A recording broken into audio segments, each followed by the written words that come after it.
जय हिंद, वंदे मातरम।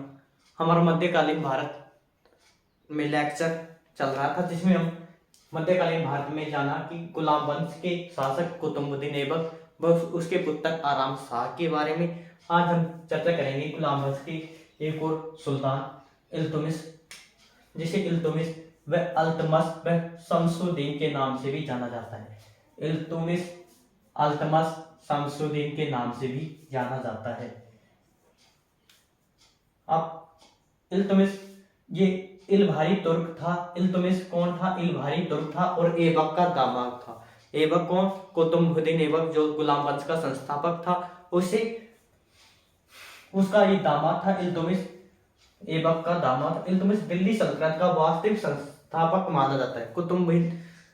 इल्तुतमिश को दिल्ली सल्तनत का वास्तविक संस्थापक माना जाता है। वह ऐबक की मृत्यु के समय यह बदायूं का सूबेदार था। बदायूं यह उत्तर प्रदेश में स्थित है, यूपी में, और इसने सर्वप्रथम लाहौर से दिल्ली को अपनी राजधानी बनाया। और दिल्ली का वास्तविक संस्थापक क्यों माना जाता है इल्तुतमिश को? क्योंकि इससे पहले जो भी शासक होते थे दिल्ली सल्तनत के, वो उनकी राजधानी थी, उनका केंद्र था शासन का लाहौर। क्या था? लाहौर। परंतु इल्तुतमिश ने सर्वप्रथम लाहौर से दिल्ली को अपनी राजधानी बनाया, इसलिए इल्तुतमिश को दिल्ली सल्तनत का वास्तविक संस्थापक माना जाता है। और ऐबक की समय कुतुबुद्दीन ऐबक की मृत्यु के समय यह बदायूं का सूबेदार था और इल्तुतमिश ऐबक का दामाद था। और इससे कुछ निकनेम थे इल्तुतमिश के। सईद सुल्तान सईद, गुलामों का गुलाम, मकबरों का पितामह। अब इसे गुलामों का गुलाम क्यों कहा जाता है? अब पीछे चलना होगा थोड़ा सा। मोहम्मद गोरी मैं इसका एक गुलाम था। कौन? ऐबक, कुतुबुद्दीन ऐबक। पर इस गुलाम का एक गुलाम था। कौन?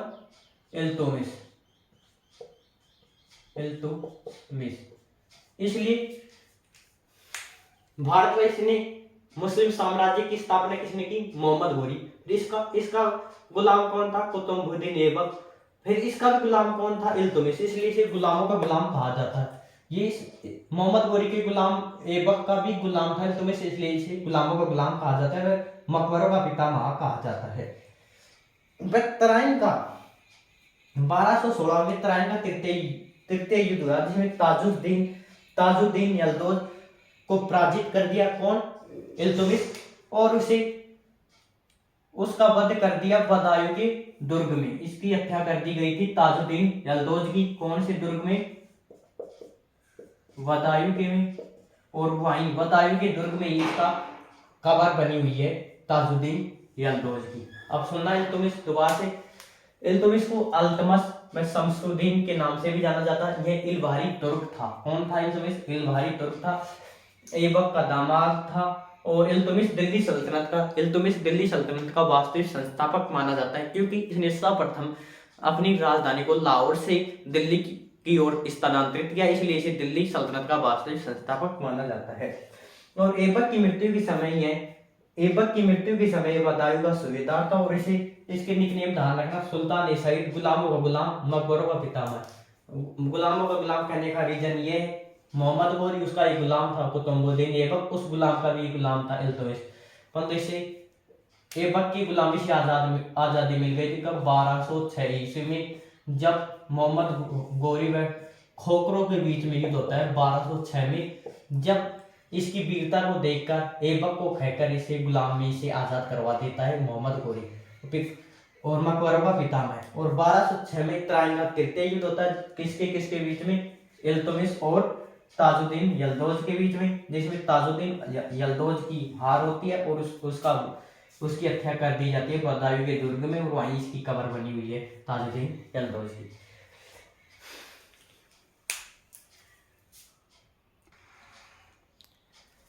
इल्तुतमिश के बारे में जाना कि उसके 3 निकनेम थे। मकबरों का पितामह, गुलामों का गुलाम व सुल्तान सईद। व इल्तुतमिश ने एक और कार्य किया। इल्तुतमिश ने अपने 40 वफादार तुर्क गुलामों का समूह तैयार किया।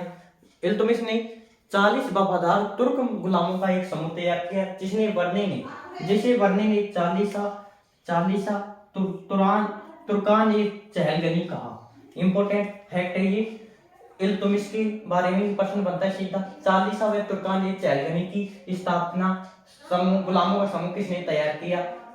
चालीसा का तात्पर्य किससे है?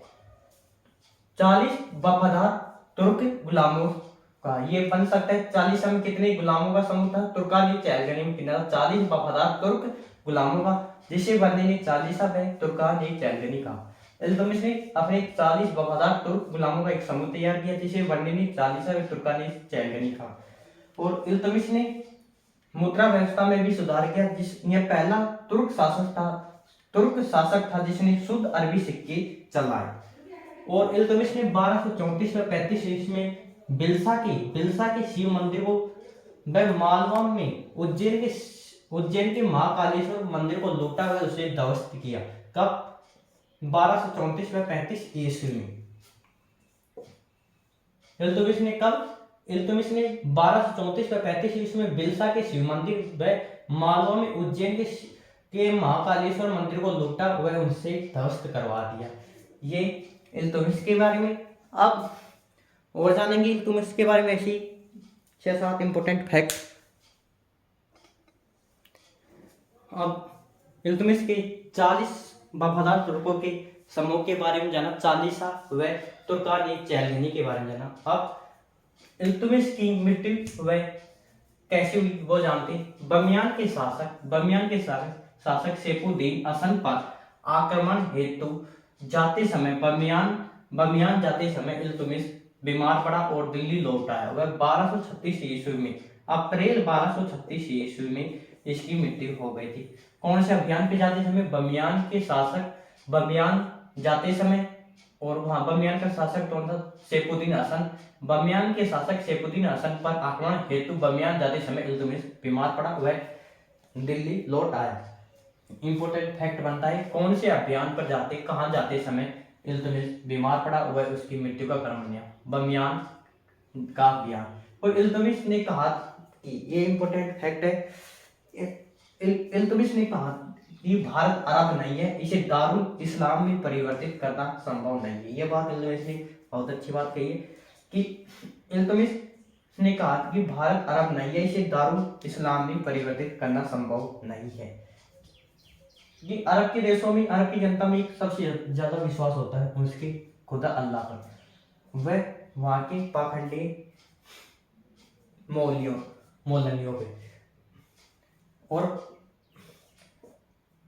इसका वजीर था निजामुल मोहम्मद जुनैदी। इल्तुतमिश का वजीर था निजामुल मोहम्मद जुनैदी।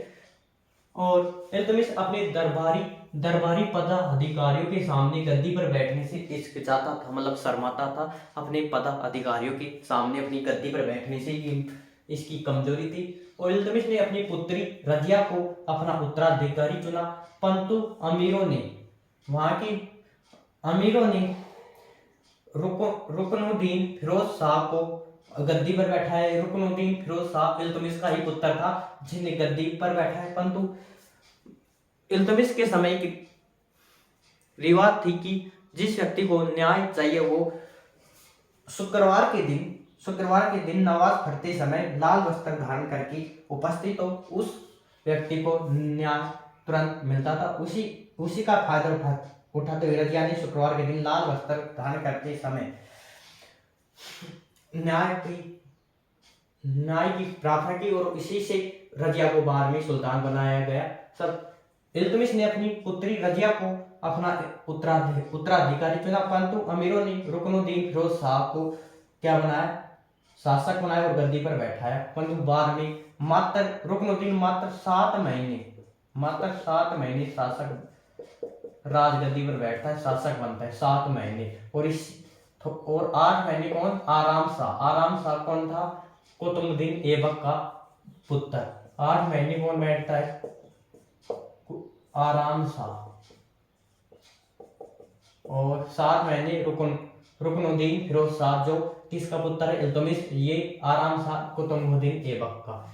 अब सुनना दोबारा से, बमियान के शासक सैफुद्दीन हसन पर आक्रमण हेतु बमियान जाते समय इल्तुतमिश बीमार पड़ा, वह दिल्ली लौट आया। 1236 में इसकी मृत्यु हो गई।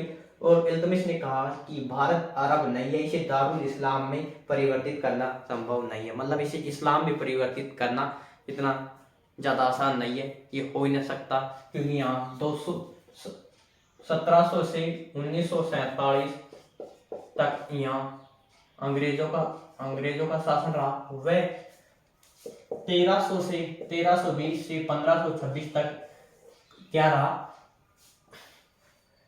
मुस्लिम साम्राज्य का स्थापना रही। वह दिल्ली सल्तनत वह 1526 से 1700 तक मान लो ये हुमायूं, बाबर, अकबर, ये औरंगजेब, इनका शासन रहा। जब मतलब मानो 1000 साल भारत पर किसी गैरों का क्या रहा, शासन रहा। जब 1000 साल में इसका कुछ नहीं बिगड़ सकता, ये क्या दारुल इस्लाम में परिवर्तित करना इसे संभव नहीं। इसलिए इसने कहा था, इल्तुतमिश ने कहा भारत अरब नहीं है, इसे दारुल इस्लाम में परिवर्तित करना संभव नहीं है।